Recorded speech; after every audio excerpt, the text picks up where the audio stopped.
Nós voltamos agora com seu direito para falar com a promotora Cláudia Marques, que vai conversar conosco sobre a situação do idoso, sobre o acesso ao Ministério Público, sobre a saúde, como está a procura do cidadão pela Promotoria da Saúde e também sobre o idoso, uma população que não para de crescer no Brasil.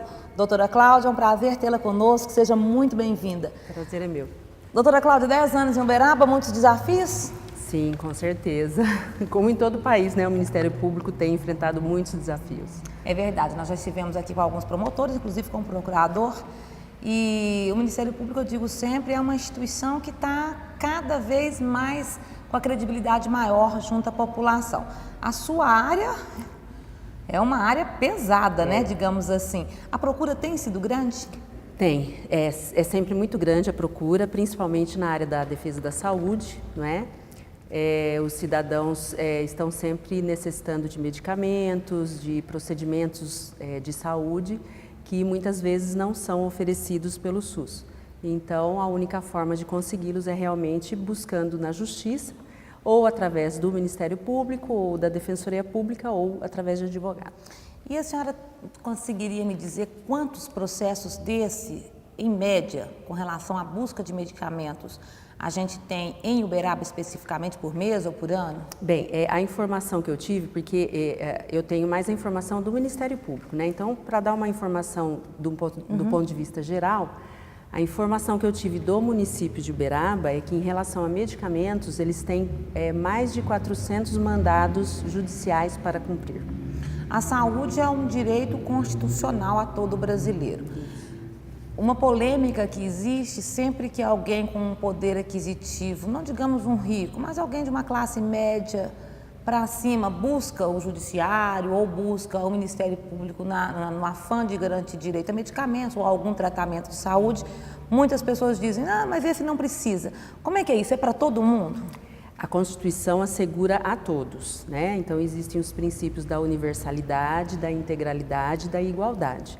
A Constituição não estabelece nenhum critério de exclusão da população no sentido de ter o direito ao medicamento e ao tratamento pelo SUS, não é? Existe, é lógico, um critério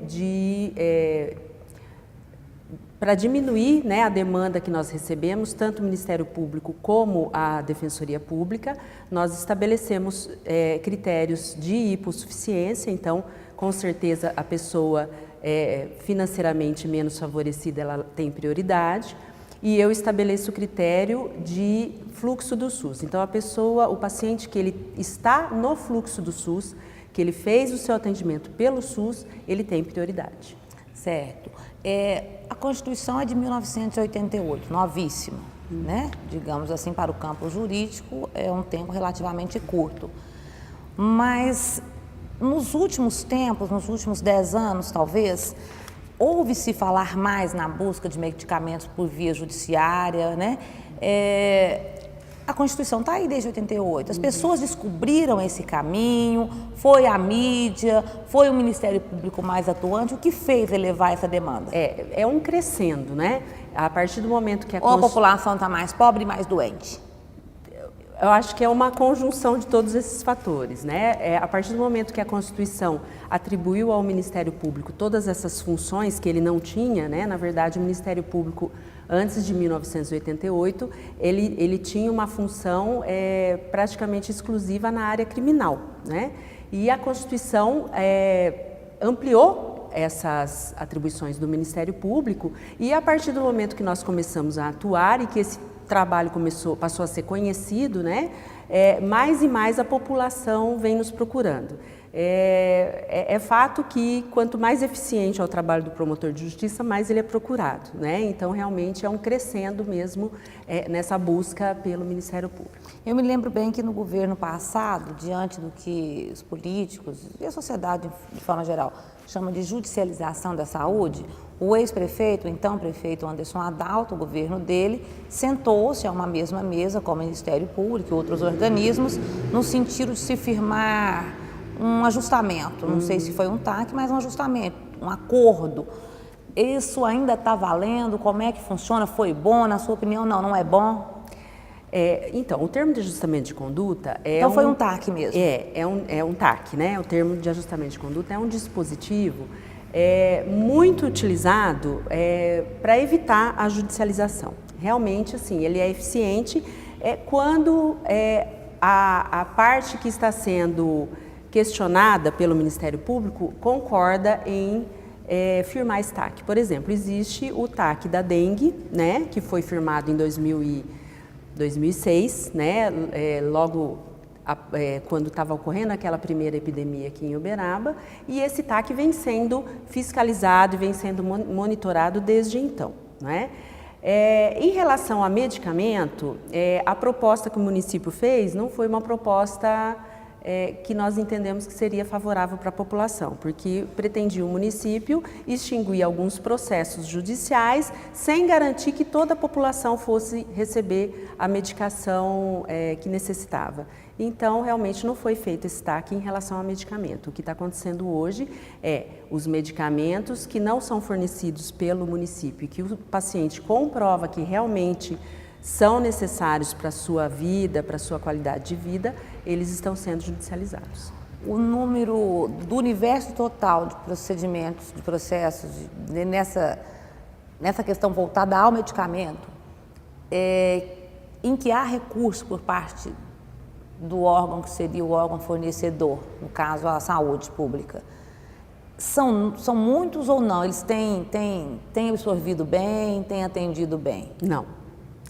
Infelizmente, mesmo com a judicialização, mesmo com ordens judiciais, muitos pacientes não têm sido atendidos. E aí acontece o quê?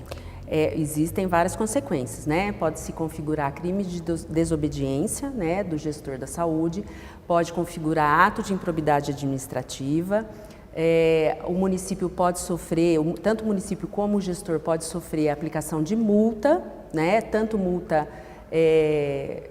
para o cumprimento da obrigação, como uma multa sancionatória. E isso já aconteceu aqui na nossa Vem região? acontecendo, sim. Já vem acontecendo. Inclusive, existe uma condenação por ato de improbidade administrativa do ex-gestor, dos ex-gestores, inclusive pelo Tribunal de Justiça, né? Então, já não é uma decisão transitada em julgado, mas é uma decisão de segunda instância.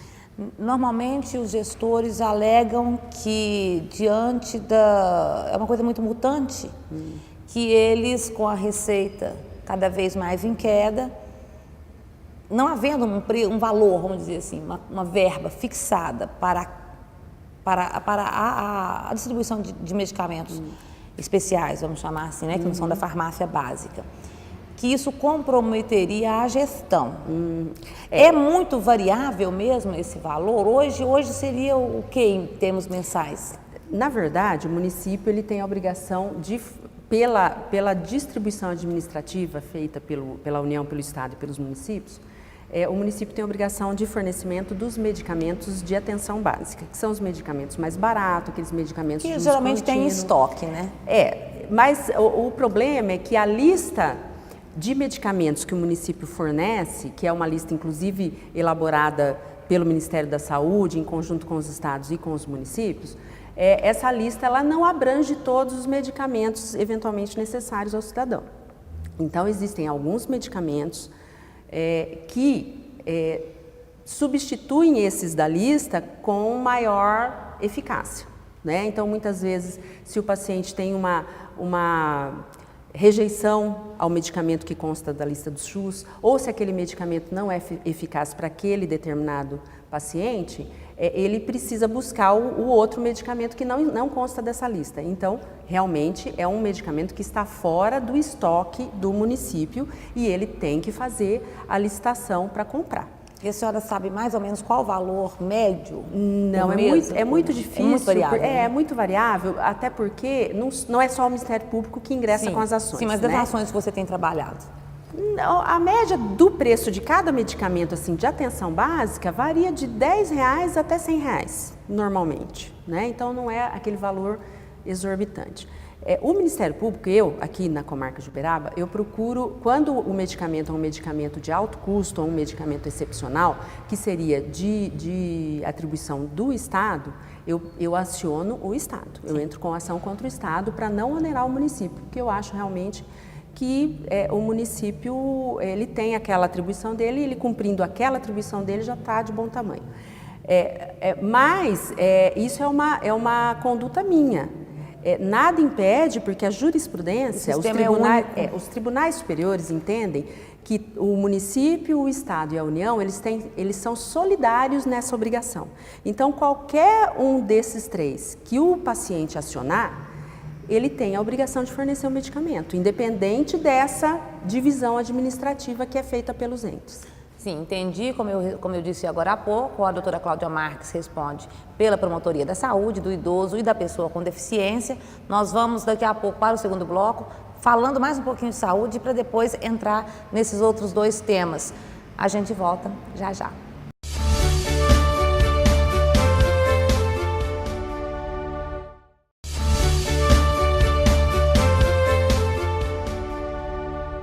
Nós voltamos com o seu direito, hoje recebendo a promotora Cláudia Marques, que, como falei, responde pela saúde, pelos portadores de deficiência e pelos idosos. No primeiro bloco, nós falamos bastante sobre saúde, mas saúde, como diziam os políticos, o tanto que se investe ainda é pouco, mas o tanto que se conversa também. Nós vamos continuar conversando sobre saúde e eu pergunto agora para a promotora Cláudia Marques, qual é o prazo, quanto tempo, mais ou menos, se leva entre o acionamento do Ministério Público ou da Justiça, a senhora fala pelo Ministério Público, e a decisão judicial? Até conseguir toda a documentação para entrar com a ação, demora de 30 dias a 60 dias, dependendo da agilidade do paciente ou da sua família que está buscando essa documentação. A partir do momento que entra com a ação, é muito rápido, porque nós pedimos sempre a liminar, não é? E o pedido liminar, ele é antes, né, de todo o trâmite da ação, até porque a demora pode prejudicar o paciente. Então, eu calculo assim, entre entrar com a ação e conseguir a decisão liminar, por máximo de 15 dias. A decisão normalmente é favorável ao Normalmente paciente? É favorável, pelo menos as ações que eu tenho entrado, porque nós procuramos instruir as ações assim muito bem, com muita documentação, a doença e a necessidade do paciente vem sempre muito bem comprovada, né? Então fica muito fácil para o juiz decidir. E como é que o cidadão comum, nosso ouvinte, o nosso telespectador, consegue esse acesso? Ele pode ir lá e bater na porta e dizer, doutora Cláudia, socorro? Sim. Literalmente? Literalmente. O paciente tem várias formas de acesso ao Ministério Público. Ele pode comparecer na sede do Ministério Público pessoalmente. Que hoje fica? Na rua... Fica ali, inaugurada recentemente, nós trouxemos inclusive o procurador, ali no bairro Santa Maria. Santa Marta. No Santa Marta, pertinho ali da Prefeitura. Na continuação da rua da Prefeitura, né? Da Antônio Rios, né? Isso, Coronel Antônio Rios, 951. Isso, aí ele vai lá, bate na porta? Isso, ele vai ser recebido pela recepcionista, né? A recepcionista vai encaminhá-lo a uma das funcionárias da Promotoria de Defesa da Saúde. Ela vai fornecer ao paciente um formulário que se chama pedido de providência e esse paciente vai protocolar esse pedido de providência na Secretaria Municipal de Saúde e na Superintendência Regional de Saúde. Aguardar o prazo de 10 dias, se ele não conseguir o medicamento nesse prazo ou uma resposta positiva, ele volta para a Promotoria de Justiça trazendo nova documentação, ele vai ter que conseguir com o médico dele a resposta de um questionário, né? E com toda essa documentação, muitas vezes também a cópia do prontuário médico, com toda essa documentação nós ingressamos com a ação. Essa ação pode ser proposta na Justiça Comum ou no Juizado Especial, né? No caso do Juizado Especial, quando os valores forem menores, e o paciente é orientado nesse sentido lá na Promotoria de Justiça mesmo. Tá certo. Nós vamos falar um pouquinho agora sobre o idoso. É uma população crescente, né? Crescente no mundo, no Brasil não é diferente. Como que o nosso idoso está sendo tratado em casa? E depois também nós vamos falar um pouquinho sobre políticas públicas voltadas para ele. Mas eu quero saber a família, como é que a família está tratando o idoso hoje? Olha, nós temos muitos casos de maus tratos aos idosos, de negligência, de agressão mesmo, tanto física como psicológica. E nesses casos, nós recebemos notícias, inclusive anônimas, e essas notícias todas são apuradas. Elas podem ser feitas pelo telefone, pela ouvidoria do Ministério Público. No site do Ministério Público tem ali o portalzinho da ouvidoria. Inclusive, se colocar no Google, ouvidoria do Ministério Público de Minas Gerais, consegue também. Por telefone, por carta, pelo Disque Direitos Humanos, pelas sedes, né? Então, assim, o ideal é que a primeira porta de entrada de denúncia contra,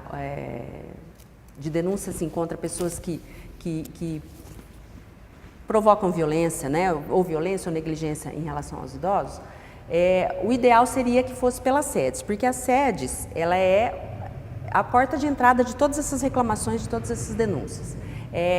A partir do momento que entra com esse pedido nas sedes, eles já vão acionar a assistente social e a psicóloga que vão fazer uma visita. Mas nada impede que essa denúncia seja feita também no Ministério Público. Nós acionamos também as sedes, requisitamos que seja feito o atendimento dessa família e desse idoso para verificar a veracidade dessas informações e elas encaminham um relatório para o Ministério Público e a partir desse relatório que nós começamos a atuar. Normalmente elas procedem? Normalmente sim, normalmente procede. E normalmente que tipo de violência motivadas pelo que a droga tem um peso aí? Tem muita notícia de idoso que sofre violência de filhos ou netos, normalmente são filhos ou netos, que são dependentes químicos e agridem o idoso, ameaçam para conseguir dinheiro, furtam objetos da casa. E nesse caso, nós solicitamos do município que forneça o tratamento para o dependente e se ele não aceita o tratamento, ele é retirado do imóvel. Ele é retirado Ele é afastado do idoso e é proibido de se aproximar desse idoso. Doutora, com relação às políticas públicas? Em relação aos idosos? Em relação aos idosos. Então, eu vejo assim que está muito devagar. Por exemplo, nós temos muitas instituições de longa permanência para idosos, né, que são os comumente denominados, né, mais conhecidos como asilos, e essas instituições realmente elas sobrevivem basicamente da solidariedade da população, né, e do trabalho delas, das doações, porque a ajuda que o município dá é muito pequena, né? Então, esse é um trabalho que tem que ser feito, até porque a maioria das instituições, elas não estão seguindo as regras de vigilância sanitária, exatamente porque elas não têm dinheiro para se adequar, né? Mas, embora elas prestem um serviço muito útil e relevante, e até elas conseguem, né, com muito sacrifício, prestar um bom serviço à população e aos idosos, elas realmente passam por dificuldades e elas têm que se adequar às regras de vigilância sanitária. Mas esse modelo não é o melhor modelo hoje, né? O modelo de asilo. Eu fui secretária municipal de governo na cidade de Sacramento e nós fizemos experimentalmente lá, e até hoje o projeto vem ganhando prêmios nacionais, inclusive, que era tipo um lar. O idoso vai, fica como se fosse uma creche dia. de idosos.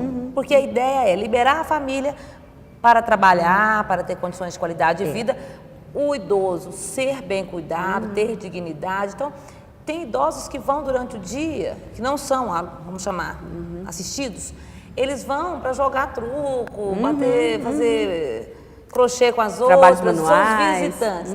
E os assistidos são levados e buscados no final do dia, recebem todo o cuidado, como no caso das creches. Você imaginar uma creche para idosos. Por isso que eu te pergunto, a senhora acha que esse modelo de asilo já está ultrapassado, é preciso avançar? Eu diria que esse modelo, o modelo que existe aqui em Uberaba, ele está mal organizado, né? Porque existem vários segmentos de idosos.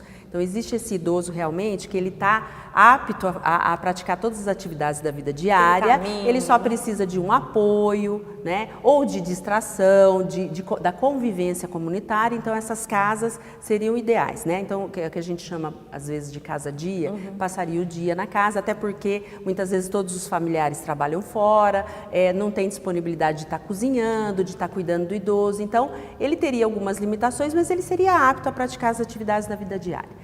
Esse seria o segmento. Aí tem o acamado, né? E tem o acamado, né? Tem o portador de transtorno, né? Ou transtorno senil ou de transtorno mental, não é? Então, esses idosos, eles teria que haver uma organização na prestação desse serviço de cuidado ao idoso, nesse sentido de estar separando, né, e prestando o atendimento adequado para cada segmento de idoso. Eu preciso ir para o break, mas eu tenho que encerrar esse bloco falando dos idosos. A senhora disse que as políticas públicas não vão bem para o idoso. De 0 a 10, nós estamos aonde? 5, quando muito. Nós voltamos já já.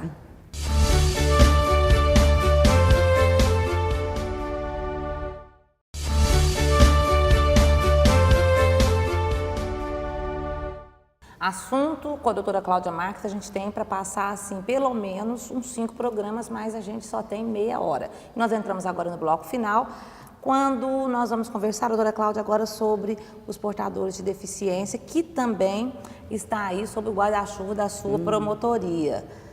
Da mesma forma, eu te refaço a pergunta: como estão as políticas para os deficientes? As escolas, de forma geral, públicas ou particulares, elas estão preparadas para receber esse aluno em termos estruturais? Os prédios públicos, nossas ruas e avenidas, como é que está a acessibilidade tão comentada hoje para ir para fora? Eu acho importante lembrar que a pessoa portadora de deficiência, né, quando a gente fala em portador de deficiência, a gente lembra sempre do cadeirante, né, a pessoa que necessita de uma cadeira de roda. Mas não é só essa pessoa que tem dificuldade de locomoção e que se beneficia da acessibilidade. As pessoas idosas, A mãe com o neném, a grávida, pessoas com criança de colo,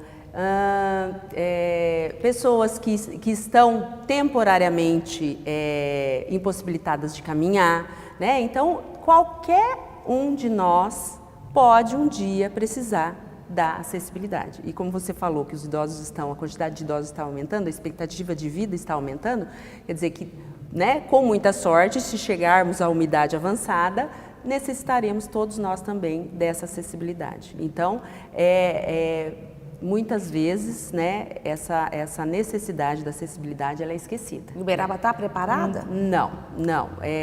Nós percebemos, porque assim, não são só os prédios públicos que necessitam de acessibilidade.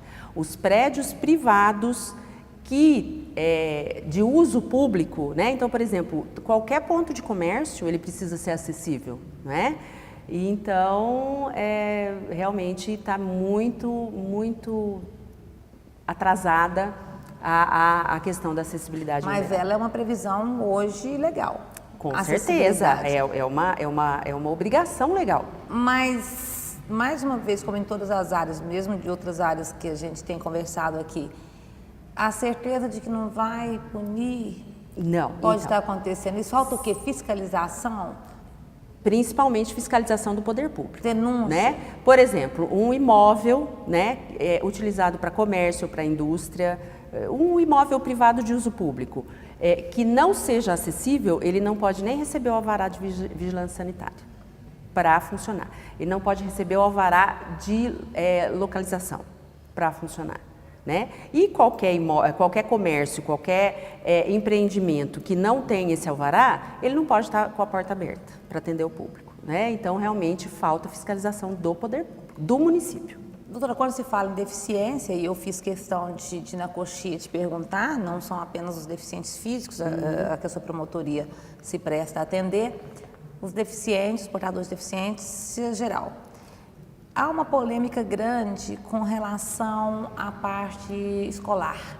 Há quem defenda um modelo em que os portadores de necessidades especiais, sobretudo de transtornos mentais, de psicológicos, de personalidade, estuda em escolas regulares, em salas regulares, ao entendimento de que, né, ele tem que interagir com a sociedade. E há uma outra ala, inclusive, também com pessoas de alto gabarito, como tem da ala de cá, no sentido de que não, eles não vão se desenvolver porque como deveriam, porque o ambiente não lhes é favorável. Qual que é a posição da senhora? Na verdade, todas as pessoas portadoras ou de transtorno mental, né, que o transtorno mental é na área de saúde, ou de deficiência mental, que é na área do portador cognitiva, de deficiência, né? Deficiência ou mental, ou visual, ou auditiva, ou deficiência física, né, dificuldade de locomoção. Todo esse segmento, né, que tem algum tipo de dificuldade, ele deve realmente ser acolhido na sociedade, né, e principalmente acolhido pelos órgãos públicos, pelo setor da educação. Com alguma coisa suplementar para que ele, existe, em extraturno, né? Existe inclusive a previsão de que o deficiente, né, o portador de deficiência, tenha um apoio de alguém, mas que ele tem que realmente estar integrado para ele ter essa convivência comunitária que é necessária para a saúde dele. Doutora, infelizmente o nosso tempo está acabando. Eu queria reconhecer o trabalho da sua promotoria, pela sua abrangência, mas eu não posso deixar de te perguntar quantas pessoas na sua promotoria estão lá quantas pessoas o Estado coloca ali para atender esse tantão de coisa grande que a gente comentou aqui. O Ministério Público hoje ele tem a carreira dos servidores, né? Então são todos servidores concursados. Então, nós somos em 10 pessoas, contando comigo, para fazer todo esse trabalho. É pouco? É pouco, é muito pouco. É pouco e a senhora comentou comigo en passant, e eu vou pedir que comente de forma mais detalhada para o nosso público, que tem muita coisa que, além do trabalho de vocês, que não é pequeno, que ainda acaba transbordando ainda mais, mesmo não sendo uma função principal. Muitas vezes as pessoas cobram o Ministério Público por funções que ele não tem. Então, por exemplo, o Ministério Público não executa políticas públicas, né? Nós podemos fomentar, nós podemos incentivar o poder público a fomentar, a criar essas políticas e executar essas políticas. Nós podemos tentar obrigá-los também, através de ações judiciais, a implementar essas políticas, mas nós não somos os responsáveis. Eu costumo dizer que se todo mundo fizesse o seu trabalho direito, o Ministério Público não teria trabalho a fazer. Só me resta agradecer a sua presença, diante de tanto trabalho lá na promotoria, e vir aqui atender, esclarecer, conversar com o nosso público. Doutora, muito obrigada pelas suas considerações. Eu é que agradeço, né, a oportunidade de estar divulgando o trabalho da nossa Promotoria de Justiça, o trabalho do Ministério Público, que é a instituição que eu abracei e considero por vocação. E me sinto muito feliz de estar prestando esse serviço também à comunidade de Uberaba. É isso, nós vamos ficando por aqui. A doutora Cláudia já mostrou para vocês os caminhos para se chegar ao Ministério Público, mas qualquer dúvida, fale com a gente. A gente também está aqui para fazer essa ponte entre a sociedade e os organismos que atuam na sua defesa. O endereço eletrônico é feodireito@câmarauberaba.mg.gov.br. Até a semana que vem.